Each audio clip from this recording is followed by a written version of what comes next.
Hi అండి.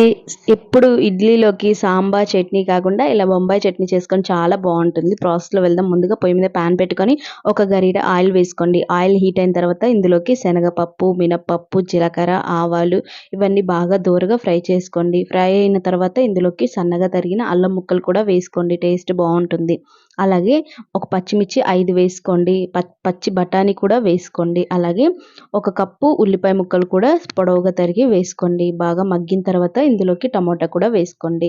ఒక half cup అయితే సరిపోతుంది టమోటా. మూత పెట్టేసి బాగా మగ్గించుకున్న తర్వాత ఇందులోకి హాఫ్ టేబుల్ స్పూన్ పసుపు వేసుకోండి. అలాగే టేస్ట్‌కి తగ్గట్టు సాల్ట్ వేసుకోండి. ఒకసారి మొత్తం బాగా కలుపుకోండి. ఇవి మనకు మగ్గితేనే టేస్ట్ అనేది చాలా బావుంటుందండి. సో, మగ్గిన తర్వాత ఒక 2 కప్పుల వాటర్ వేసుకోండి. 2 అయితే పర్ఫెక్ట్‌గా సరిపోతుందండి. కొంచెం లూజ్‌గా ఉంటేనే బావుంటది. గట్టిగా అయితే పూరీలకి బావుంటుంది. సో, ఇప్పుడు మనం ఒక కప్పు తీసుకొని 2 టేబుల్ స్పూన్ల బియ్యపిండి, 2 టేబుల్ స్పూన్ల శనగపిండి వేసుకొని మొత్తం బాగా ఉండలు లేకుండా కలుపుకోండి. బియ్యపిండి వేయడం వలన టేస్ట్ అనేది చాలా బావుంటుంది ఈ కర్రీకనేది. సో, మొత్తం ఇలా బాగా కలుపుకోండి. కలుపుకున్న తర్వాత ఇప్పుడు మనం ఎసరు మరిగేలోపు ఈ పిండిని వేసేసుకొని ఒకసారి బాగా కలుపుకోండి. ఇంతే అండి.